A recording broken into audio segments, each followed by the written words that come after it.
you wanted the best, you've got the best podcast. The hottest podcast in the world. The Chris Voss Show, the preeminent podcast with guests so smart you may experience serious brain bleed. The CEOs, authors, thought leaders, visionaries, and motivators. Get ready. Strap yourself in. Keep your hands, arms, and legs inside the vehicle at all times, because you're about to go on a monster education roller coaster with your brain.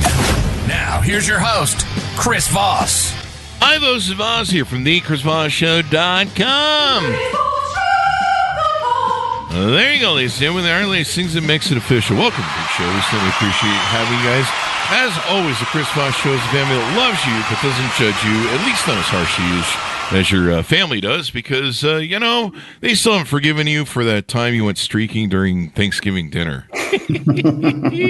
I just made that up. That was pretty good, huh? That's on my mind because we just had Thanksgiving dinner here in 2024. If you're watching this video on YouTube 10 years from now, don't write me.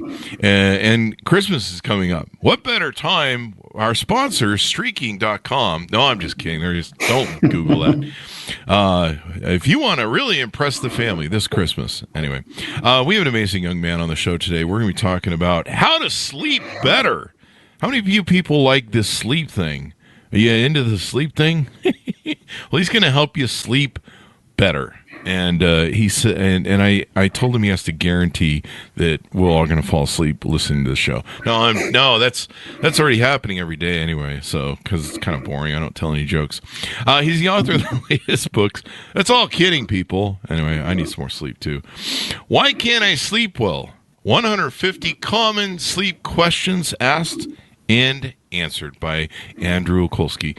He'll be joining us on the show, and his book came out October 4th, 2024.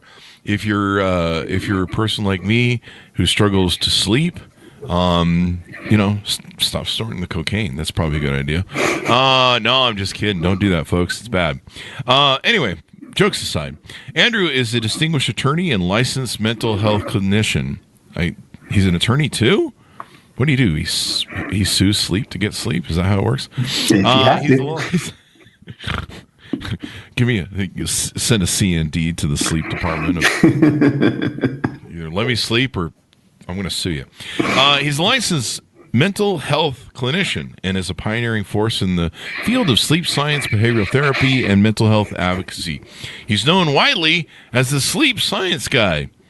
And Andrew brings a unique blend of scientific rigor, therapeutic insight, and compassionate advocacy to his work, making him one of the leading voices in sleep, health, and wellness. I want to be a leading sleeper. And as the host of Sleep Science Today radio show, there's a radio show for it too, and founder of National Sleep Center, Andrew's mission is clear: to democratize access to high-quality sleep science and promote sleep as an essential pillar of well-being. I feel like we should have a mattress company as a sponsor for the show. Welcome to the show, Andrew. How are you? I'm doing well, Chris. How are you today? I am excellent, running on 3.5 hours of sleep, too. So I'm your perfect victim or patient right now. There you go. Give us your .com. So where can people find you on the interwebs? So two main places they can go. If they want to find out more about the radio show and everything related to that, it would be sleepsciencetoday.com.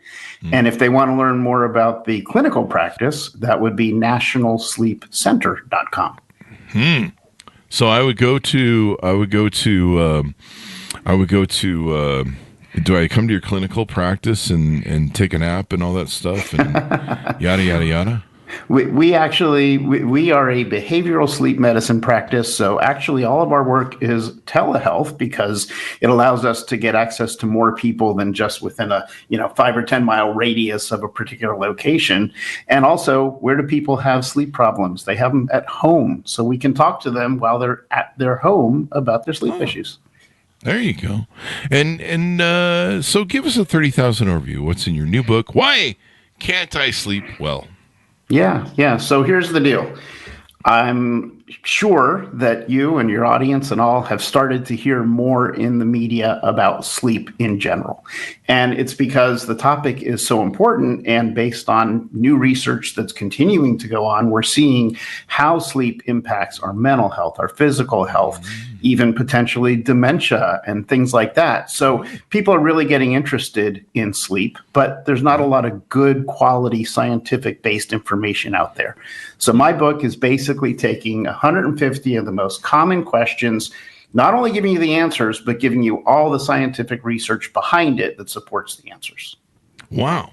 There you go. Sleep is so important. It's the time. I mean, you correct me if I'm wrong, but why is sleep important? I'm just going to default to the professional. Yeah, well, sleep is important because that's the time when basically your body rejuvenates. It's the time when all the things in your memory kind of solidify. And one of the things that's really important that we're still learning, so we don't have all the exact answers, but one of the things is when people get into what we call stage 3 sleep, which is the really deep sleep, that's when our brain tends to kind of wash itself. And so when we look at some of the chemicals that are related to dementia, then that's where the brain tends to wash those chemicals out. Now, we don't know enough about it for me to say that'll stop dementia, but we're looking at it. Can we get it to stop stupid? No, there's a lot of stupid. That one takes a little bit more. You got to pay extra for that one, Chris. But my understanding, and I'm a layman in the business. I'm not even in the business, actually. But, I'm in the business of trying to sleep. Let's put it that way. But my understanding is that's when the body kind of does its repair to itself, and it regenerates maybe cells and, I don't know, poops or something. I don't know what it's up to. Yeah, I'm asleep, so I don't notice. Well, it does, and the interesting thing there is I was thinking back to myself when I was in law school, for example. I would try to stay up, and burn the midnight oil to do all this reading and remember everything. And I was so tired the next day. And what I didn't realize is that I would have been better off going to sleep, because that's when my brain puts all that stuff into my memory and holds it there. But instead, I thought I was going to be the hero and just stay up all night. Yeah. That way you remember stuff, but then by morning you're like, what's my name? Right. That's kind of where I'm at right now. It's interesting. It's interesting about all this stuff. And so how long have you been doing this now? So I've been working in the mental health field part of this since about 2015. And more as I got into the work that I was doing, I recognized the importance of sleep, which is, unfortunately, they don't teach you anything at all about sleep when you go for a mental health degree, when you go for even, psychiatry, medical school. It's very rare to get any information about sleep. Yeah. So it's really important, but nobody knows about it. Yeah. If I don't get sleep, there's murdering that will happen eventually. And the judge says I can't do that anymore. I get one of my 6 ankle bracelets off next week. It'll be nice because I'll jingle a little less. I love that joke. So why did you start Sleep Science Today? Yeah, that's a great question. Basically for the same reason that I wrote the book, because, sleep science itself is basically relatively new. It only really started in, let's say, the 1970s, where it even became a thing. And so there's a lot of new information coming out, but a lot of people don't have access to the actual science, to what's really going on. Why do I have these problems? And then they go and they get onto social media and they look for how am I going to, sleep better? And they get all this horrible misinformation, and then they still can't sleep well. So I said, you know what? Let's put out legitimate info for people to do better. And I'll bring this up because I want to warn other people not to be as dumb as I was for 20 years. But when I was an entrepreneur, I'm still an entrepreneur, and I still have horrible ADHD and OCD. I think I've beaten the OCD. I don't give a shit about anything anymore. But ADHD, squirrel. And so one of the ways I would kind of knock myself out at night as an entrepreneur to kind of get myself to bed, and I actually really, I'm kind of embarrassed to say this, I don't know why, but I actually thought it made me sleep better. But I would actually drink vodka before going to bed, a nightcap, And I'm like, well, it'll make me sleep better. It'll knock my ass out and I'll sleep better. And that was like the dumbest thing in the world for trying to sleep better, right? Well, yeah, I mean, a lot of people rely upon alcohol. Most of the time you hear them talk about a glass of wine to go to bed, or nowadays the CBD gummies or THC or any of these other types of things. And, they seem to be effective when you first use them. The problem is the more you use them, the less effective they become. And when you look at the science, they're really not effective at all at getting you restful sleep. There you go. I don't know. And so even like pot or edibles, like edibles really relax me, but for some reason we were talking before the show, they've kind of reached a point where they don't work on me more. I just kind of lay there and kind of have like weird pseudo not sleeping dreams.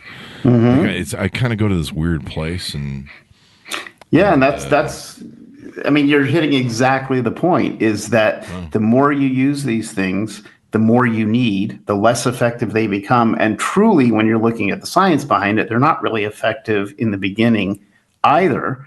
And so you then start setting up this situation where your body becomes reliant upon something that then doesn't work for you, and then you feel more frustrated. And my favorite thing is when people tell me, well, I was laying in bed trying to sleep. And to this day, I still don't know what that means. What does trying to sleep mean? Does it mean that you're laying there thinking about the fact that you're not sleeping, so you're getting more anxious so that you're not sleeping because you're anxious that you're not sleeping? I mean, sometimes it comes down to that because you're like sitting there going, I got to wake up in 4 hours. Like, idiot boy, you got to go to sleep, man. Otherwise you're going to be cranky and poo your pants and cry all the time. Just like a toddler. And you were talking before, we were talking in the green room before the show, and you mentioned that age onset is also a thing that happens, makes it harder as we grow older. You would think as we grow older, we're tireder, or we're just like, I can't move, I can't feel my legs anymore, I'm 50, I want to go to sleep, and so you just go to sleep. Like, my dad could nap like all the fucking time. So why is that? The research is pretty clear on that, and it shows that through our lifetime, our amount of sleep needed is different. So teenagers are typically going to sleep later and then need more sleep, whereas once we hit about 40 years old, what you start to see is sleep problems creeping in, meaning that people wake up more in the middle of the night. Sometimes they wake up too early. If you talk about women in menopause, there's specific issues that come up there. Probably sweats and stuff like that, or exactly, and then that wakes them up. Yeah. So really, the thing that's kind of scary is that, again, looking at the science, when we're 40 years old, we don't really think that much about sleep. But if we're not getting good sleep and good diet and exercise, that's when the science is starting to show where these dementia issues and other things slowly start to work in the background, but you don't know it yet until 10, 20 years later. Wow. There's a lot that goes into healing the body, your gut health. I guess how important is your diet and exercise to your sleep as well? Yeah, and that's a great question, because think about it. So people start to have trouble with their sleep, and they come in. Most of the time, they'll go to their primary care doctor or something and say, I need a sleeping pill. Well, I got a whole diatribe on sleeping pills that they're not a good thing long term. Let's just put it that way. But the main thing is, how do you expect to improve your sleep that's progressively gotten worse over time and not do anything to improve your exercise, to improve your diet, to improve your mental health? It's the whole picture, because you're a whole person. You can't just separate out your sleep. It's what do you think about some of these technology things? Are they kind of foo-foo science too as well? I mentioned that I have an 8-sleep bed. I had one for several years. I do kind of like it. It's got an AI system that adjusts the heat and temperature to it like figures out when I go into our REM sleep and gives me reports. I know there's a bunch of other stuff that's out there that people use. There's a ton of new technologies coming out, and like everything, there's pros and cons. So, obviously, if you have a comfortable bed, if it's a cool environment, dark room, those types of things are all positive. So if you have technology that makes that happen, that's great. But I'll tell you one of the ones that's not so great, and it's a really popular one, and that's people start to wear these sleep trackers, whether it be an Apple Watch or a Fitbit or a Garmin or whatever, and it gives you this sleep score. And what happens is people see like, oh my God, my sleep score is 89. I need to do better. And so it creates this thing that we call orthosomnia, which is kind of like insomnia. And orthosomnia is this anxiety that you get because you're not getting a better sleep score. So you get anxious trying to not be anxious, which makes you more anxious, and you get a worse sleep score. Boy, there's nothing more human nature than that, isn't there? Yep. Damn it, I need to sleep better. I have anxiety, and then you can't sleep because you're all wake up all night. One thing I guess you can answer for us, since you wrote a book of 150 answers and questions. What about blue light? And there's some guy I know that he's had a bad habit since 2020 of saying, I'm just going to watch a couple TikTok videos and fall asleep, and then 4 hours later the sun's up, and he might look like me. Yeah, actually, that's one of the radio shows that I did was all about light and sleep and the blue light. I actually got the opportunity to interview the gentleman who discovered the wavelength of blue light that actually causes us the most problems. Wow. And, as we move more into like everything these days is LED lights, like even your light bulbs, right, at home are LED lights these days because they're less expensive and they last longer and all this stuff. But when you look at them, if you go into the store to buy an LED light bulb, you can buy anywhere from like the warmer, more yellowish, orangey color all the way up to this really bright blue, shocking light. And if you're trying to stay awake, well, blue light is part of what we see from the sun and things like that. But if you're trying to go to bed, those things throw off your circadian rhythm. So it's really important. Like I tell everybody on your mobile phone and things like that, there's settings where you can change to like a night mode, which reduces the blue light aspect. But clearly, if you're going to go to bed and sleep well, we try and get you off of screens and anything like that an hour or so before you're actually going to sleep. An hour before, okay. It's helpful, yeah. Yeah, I know that there's settings for this on my Samsung phone, and I think they're called. I thought I saw it the other day. There was a thing, but I do know that, man. If I go to sleep and I wake up to hit the restroom, I'm 56. That's about 20 times a night. It's not that bad, but I could have sworn there was something in. Maybe it's in some different area. On the iPhone, they call it night mode, I believe. On the Android, it depends on the phone. There's an eye comfort shield that's on here. I don't know if that does what it does, but I think that's designed a little bit. But what was it going on about? See, I've only had 3.5 hours. You were talking about waking in the middle of the night and how light impacts you. If I look at my phone, like if I wake in the middle of the night and I go look at my phone, oof, that brain is like, we're on, baby. Yeah. Don't even bother trying to go back to sleep. What about that? I just got some new humidifiers for the house, and one in my bedroom has got one of those red lights or magenta lights that's supposed to melatonin. I think, is that what it is? Well, look. So there's a lot of things. Melatonin is tied into your circadian rhythm. Your circadian rhythm is tied into the light that's around you. So there's a lot of pieces that go on. But generally, rule of thumb, the darker your room, the better. So if you have any kind of thing, and this is the challenge, because everything you have has one of those little tiny LED lights to tell you the power is going to it until you put it in a dark room at night and it lights up the whole room. So I tell people either remove all those things from your room or get some black electrical tape or something and put it over those things. You want a dark room darkening shades. You don't want to be able to see anything if you can avoid it.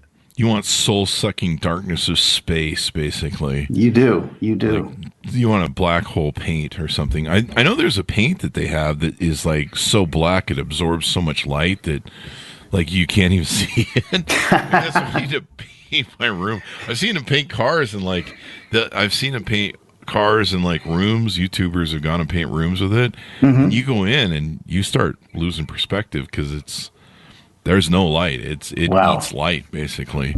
Wow. My first 7 marriages. But, I don't know what that's about. What are some other things we haven't discussed you want to tease out on the book and that? Well, the point is that as we start to learn more about sleep, there's a lot of common sleep disorders that people have. So you talk about insomnia, you talk about nightmares, you talk about sleep apnea. And these things are really important to treat, and there are treatments for them, but people sometimes don't think to treat them, like apnea, for example. Well, they're asleep when it's happening, so they don't recognize that it's happening. But for some reason, they wake up and they're always tired during the day, and they don't know why. And if you don't treat sleep apnea, that gives real damage to your cardiovascular system. Also, it gives real damage to your marriage if you're sleeping with someone and they're tired of hearing you snore and gasp for air all night, and then they want to sleep in another room. So there's a lot of sleep issues. Yeah. I've had that movie. I think I had a girlfriend punch me once in the sleep to try and get me to quit snoring. Because I snore like a bear, evidently. So sleep apnea is a thing. I always tease people that do the surgery and have the Darth Vader mask, I always call it. And it's interesting to me, a lot of them don't seem to sleep well either. I've even had a friend who had the surgical $30,000 thing put in his chest that's supposed to be internal. Yeah. And he doesn't sleep for shit. It doesn't work for him for some reason. Maybe you know why. Well, so number one, there's different types of sleep apnea.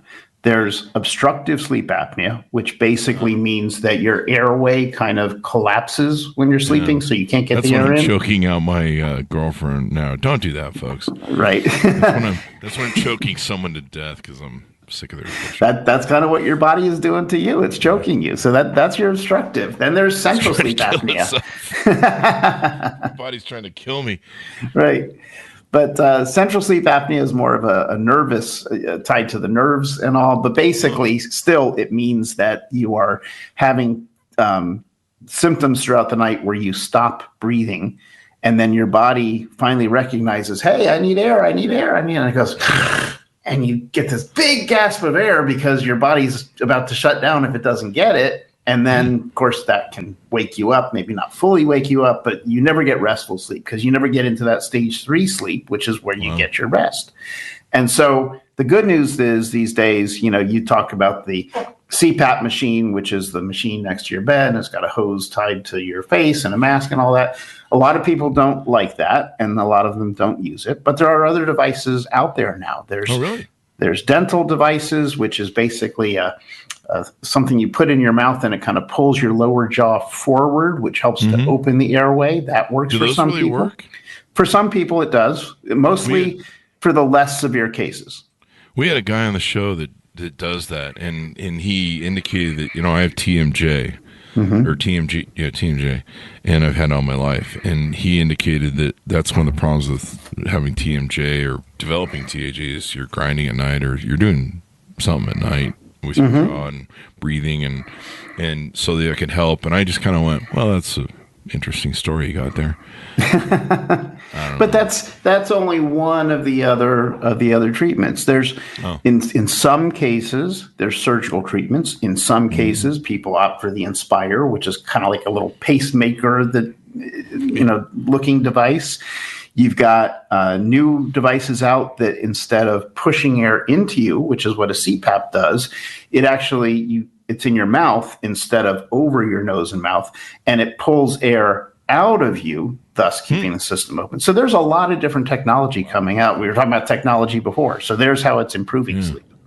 My first 6 marriages were sucking air out of me, and money too. I bet I had to pay extra for that. Yeah. We change the number every time. That's what makes it fun. What was the question I had for you? So this Darth Vader fuckery actually works for some people, I guess, huh? If used as prescribed, it actually does work. I actually have one myself, and it took a little bit of getting used to, but now if I don't use it, I can't really sleep well. Did you have your tonsils or whatever they remove? There's like some surgery there, they remove stuff. I think it's a lobotomy or something. Well, there's different surgeries. There's removing tonsils sometimes. The whole idea is to remove any obstructions in your throat and in your airway. Some people have like fatty tissue inside that is obstructing, so they'll remove that. So there's a lot of different surgeries depending on the individual's situation. A steak or something. And I imagine eating before bed is pretty bad. I mean, I've had times where I've gone to bed and there's just some gut rot in my gut that's just not having a good time. Yeah. Now we tell people to have your last, full meal at least an hour before bed, if not more. And the other thing is we remind people, don't drink a lot of liquid just before you get into bed, because now you're going to start to get up all night to go use the bathroom. Yeah. Have you in your clinical studies and helping people, is there any way to try and reduce those pee breaks other than what you just mentioned? Well, so yeah, there's a couple of things. Number one, obviously not drinking a whole lot before you get into bed. But number two, think about what you're drinking. If you're drinking, and we don't want you drinking caffeine prior to bed, but if you're drinking coffee, tea, things that are diuretics, they're going to be pulling water out of your body throughout the night. So you're better off with just plain water. So yeah, there's different things you can do but as you get older, expect you're going to get up a couple times a night. And the older you get, probably the more times. And if you're a woman after menopause, probably more times. Wow. That would explain what my mom goes through, because my mom's 82, and I think we have the same complaint because we both get up a lot, and I try to drink water a lot. Let me ask you about this, because this has been a thing that sometimes I'm worried about shit, that I'm having a heart attack in the middle of the night. I get that. I think it's the restless leg syndrome, where it's like somebody almost sends a lightning bolt through my leg or my... is that restless leg syndrome? Is that what that is? Or am I having a serious stroke?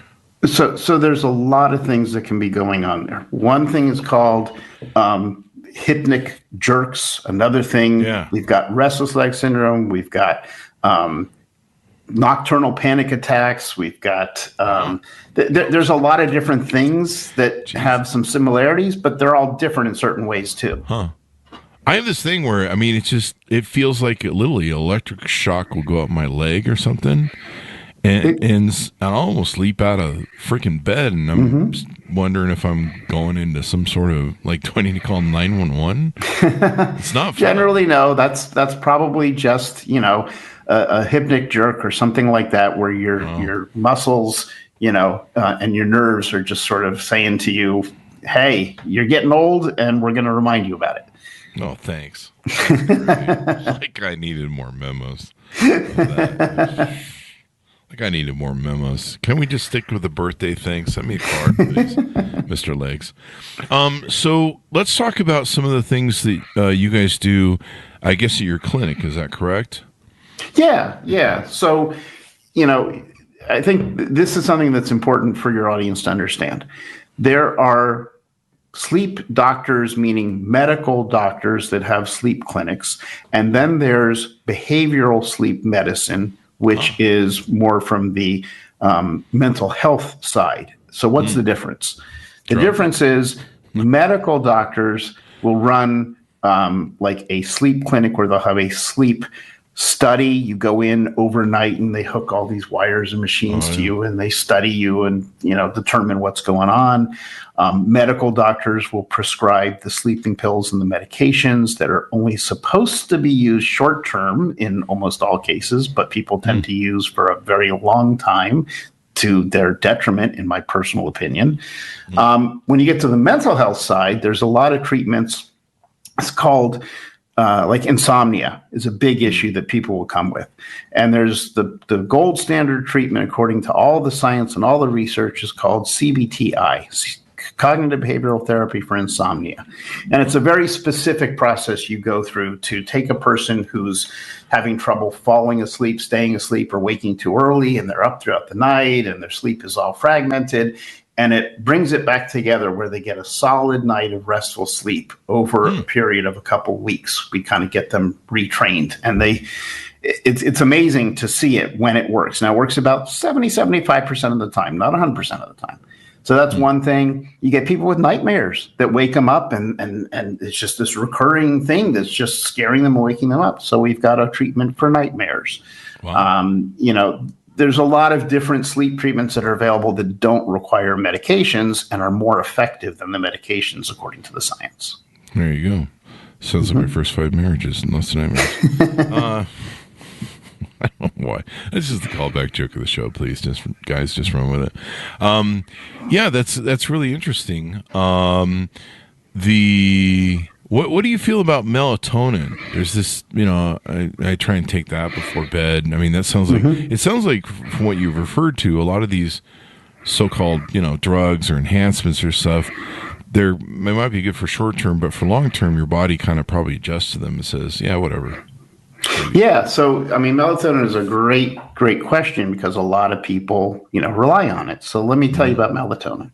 Mm-hmm. So we've got prescription sleep medications that you're going to get from the MD. And then we've got these over-the-counter things. In the US, melatonin is available over the counter. Now, in reality, your body, if you were going to take melatonin, you really only need about 0.5 milligrams. But when you go into the drugstore, you find 5 milligram and 10 milligram capsules or medicines for melatonin. The challenge with melatonin is if you start taking melatonin, the concern is that your body that naturally makes melatonin may stop naturally making it because it's already there. It doesn't need to make it because you're taking these supplements. But then you get hooked on these supplements. And the reality is melatonin is part of that sort of circadian rhythm where when it gets dark outside, your body produces melatonin, which tells your body it's time to kind of go to sleep and rest. And then as the light comes up, the melatonin reduces and you become more awake. So we use melatonin sparingly, but in those cases where, for example, you've got a post 50-year-old woman who's waking a lot in the middle of the night, right? Mm-hmm. So we may use melatonin as a supplement to help reduce some of that. Or certain other circadian rhythm disorders, maybe we'll use that. But I actually have one right here. I've got circadian rhythm disorders are based on light. This is a light box. It looks like a little iPad, but it gives you a certain type of light that helps to adjust your circadian rhythms. So, everything is sort of individualized. You have to know what the patient is actually dealing with, and you have to come up with a treatment that's right for their situation. There you go. So it sounds like they have to basically come to you, and you kind of help assess what's going wrong in their life, what their issues are, all that sort of good stuff, and it just depends case by case, right? Is that an analogy? Yeah. I mean, when someone comes to me, the very first thing that I'm going to do is this very lengthy assessment because I want to find out what sleep problems are going on, if any. I want to know about co-occurring disorders. I want to know what they've been doing about it. Maybe they're on meds. Maybe they're not. Maybe they're taking medications for something else that causes a sleep problem. There's so many variables. This is why you need a professional to be able to review this. You can't just go online and look it up because it's a lot more complicated than a simple, black-white type of answer. Yeah. It sounds like, and so do people have to come to the clinic or can this be done over the internet, Zoom calls, things of that nature? It's all telehealth because it's just questions, analysis of the situation that's going on. There's not anything that I could do if they were sitting in front of me that I can't do if they're sitting in front of me on the computer. Wow. There you go. So you can get help, man. We should. I mean, this sounds like a great business to be in because everybody I know suffers from sleep issues right now. They either have the sleep apnea dealio thingy deal, or they're like, I mean, there's a lot of stress in today's world, a lot of inflation and problems and politics and meth and all these things that keep people awake. And people are just trying to, survive. Just trying to get along. There's a shortage out there of sleep professionals. And the reason there's a shortage is because, number one, the whole sleep industry is new. Number two, they don't teach people about sleep issues when they're in training for mental health or physical health occupations. And so it takes someone to say, hey, I want to go learn this stuff myself so that I can treat these patients. And it takes a lot of work. You don't just like read an article and then start treating sleep. You got to learn what's going on, and it takes time and it takes effort. There you go. It's pretty interesting. And so how do they onboard with you? How do they reach out? How do they find out more? So most people will just go to our website, which is the nationalsleepcenter.com, and there's a contact form there, and they fill it out, and then we give them a call and we talk to them about their situation. And again, that's why I put out, so the radio show Sleep Science Today, it's on UK Health Radio Network. Now that's out of the United Kingdom, but they broadcast to 54 English speaking countries, and about a third of the listeners come from the US. But once the show goes out, a week later, it goes up on my YouTube channel. It goes up on all the different podcast networks. So it's readily available. And that's another way that people find out about us, because they start to learn about issues that may be impacting them or a family member or something else. And then they can, again, get back to our website and reach out to us that way. And on the website, it says 6 weeks to a restful sleep. How does that work? So generally, when you're talking about insomnia, like I was talking about before, and the CBTI treatment, generally within 6 weeks of treatment, if you have chronic insomnia, you're going to start to see a major change. Now, I've had patients literally in 4 weeks, they were doing great. I've had other patients that it could be twice that time. Everyone is unique and individual. But in general, the science says about 6 to 8 weeks for CBTI is what you need to be able to make the change. There you go. 6 weeks, and you can sleep better after that.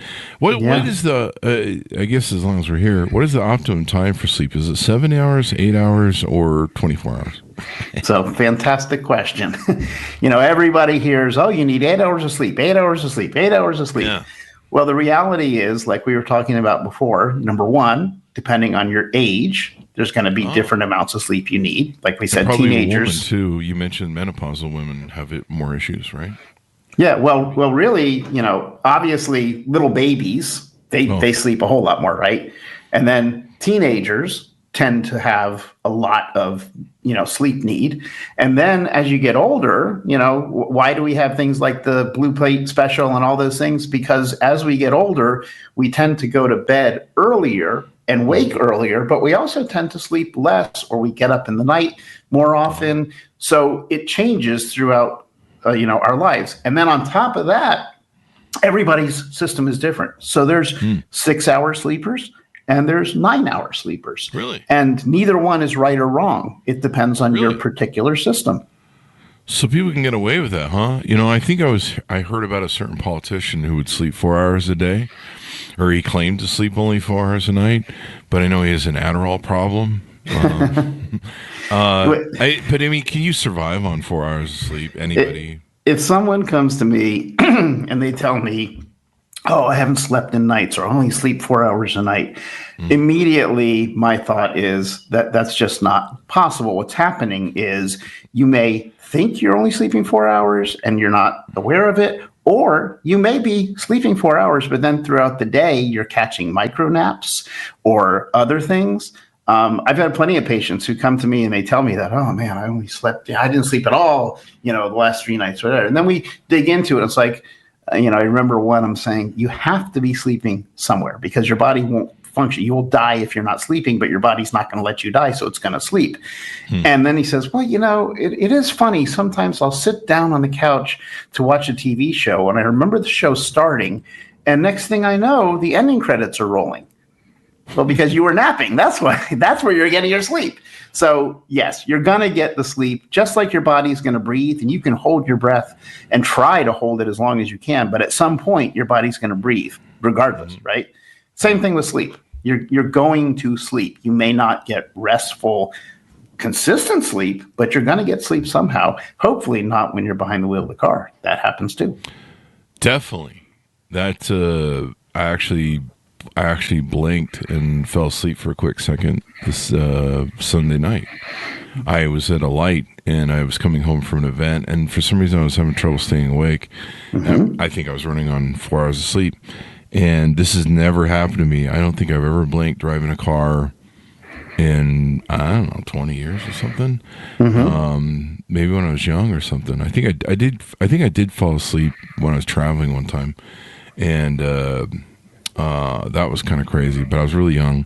But yeah, I was at the light, and suddenly I went into a dream state. I was sitting there, and I didn't feel that tired. I've had times where I'm yawning, and I just can't stop yawning.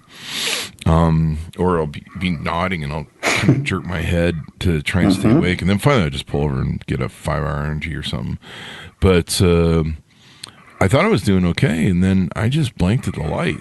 And there was no one behind me to wake me up. And if I would have stayed kind of I went into a dream state. Like I went right in, and I woke up, and the car in front of me had passed through the light and was, I don't know, about 20 yards down through the light. And what really kind of scared me was if I had gone into some sort of deeper sleep and pulled my foot off the brake, I would have rolled right into this the state highway, and probably not ended well. Well, people don't realize that sleepy driving is just as dangerous, if not more dangerous, than driving under the influence of alcohol or some other substance. And people don't think about it because it's like, well, I didn't drink anything. I didn't take anything. I'm just tired.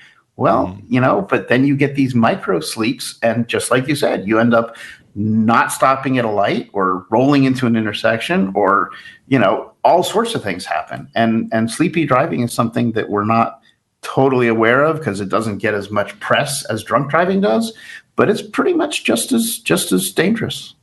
Wow, there you go. Well, I kind of found that out. That kind of I've been driving for about 30 minutes, and I kept like, you should just pull off and grab a 5-hour energy. And I usually keep a 5-hour energy in my bag, and I don't know, it was the freakiest thing that's ever happened to me in a long time. I was like, holy crap, there it is.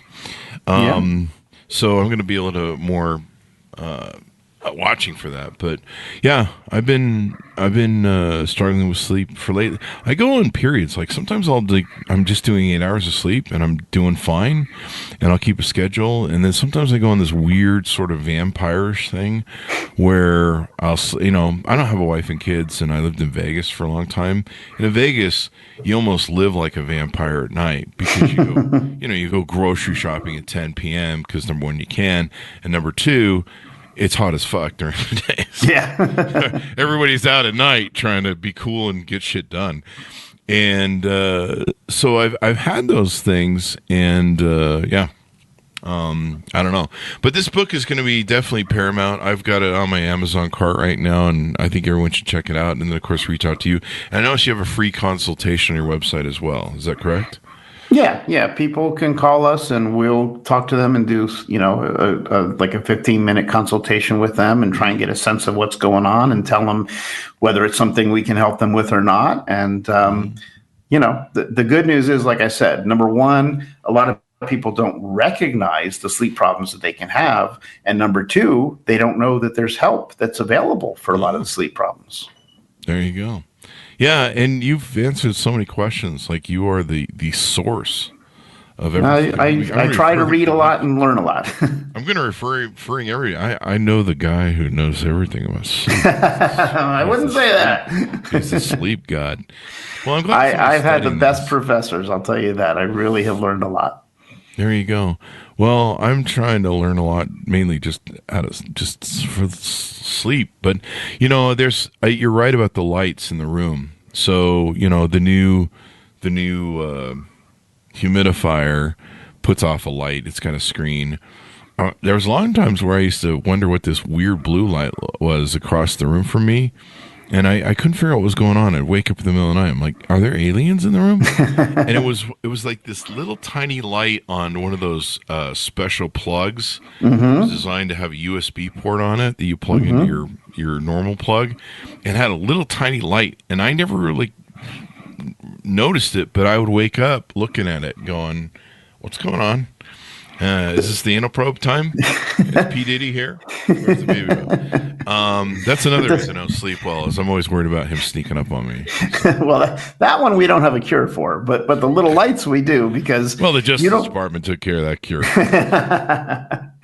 But it is truly amazing, and I encourage your audience to think about this. If they wake up at night and their room is not totally dark, look at the light source, and you'll find one of those teeny little LED lights like you're describing. It's amazing how bright they make your room, and that's why you got to cover them with tape or get rid of them. Yeah. Well, there you go. Final thoughts as we go out. Tell people how they can onboard with you, where they can pick up the book, the .coms, and all that good stuff. Great. Yeah. So the book is Why Can't I Sleep Well? It's available on Amazon. You can find it there. If you want to listen to the radio show, just go to sleepsciencetoday.com, and we've got links to you can see us, on YouTube, or you can hear us on UK Health Radio or several different podcasts. All the links are there. And if you're looking for help with sleep from a clinical perspective, you can go to nationalsleepcenter.com and contact us there through that form on the website, and we will get back to you and talk to you, like I said, a free consult initially, and see if we can help you out. There you go. Well, this should be very interesting. I'm definitely going to order it up and find out more about you, and probably refer my mother and everybody I know. Like I said, I got one friend who had the Inspire put in, and he just thinks that was a waste of money, for at least him personally. And I'm just like, God, you had a surgery to put that in. Like, you have something inside your body that isn't natural, and it doesn't work either. Yeah, that's hard when you do something and then it doesn't work. Yeah. I mean, it does work for a lot of people, but then there's a lot of people that it's not right for. That's why I said all these sleep treatments are so individualized. Yeah. I also put something in my body that didn't work at a Diddy party, but don't do that, folks. Anyway, the jokes. Well, thank you very much for coming on the show, and hopefully you will help me solve all my problems, Andrew, at least the sleep ones. There's an infinite number of the rest, so just one off the list that I can. Although eventually, I'll be doing the big sleep, and I guess I won't be waking up from that. So yeah, we don't have a treatment for that one yet. See if you can look into that. I got my lab. We're working on it. Working on it. There you go. All right. Well, thank you very much. We certainly appreciate it. Thank you very much, Andrew, for coming on the show. Thanks, Chris. I appreciate your time. Thank you, and thank you for yours and your knowledge, sir. Order up the book where refined books are sold, folks. Why Can't I Sleep Well? 150 common questions asked and answered. It would have been a funnier title if you said, Why Can't I Sleep Well, damn it? That's the second book. Why can't I sleep well still, damn it? Anyway, thanks for tuning into my audience. Go to goodreads.com/Chris Voss, LinkedIn.com/Chris Voss. Chris Voss won the TikTok and all this crazy place in it. Be good to each other. Stay safe. We'll see you next time. There you go. And that should have us out. Great show.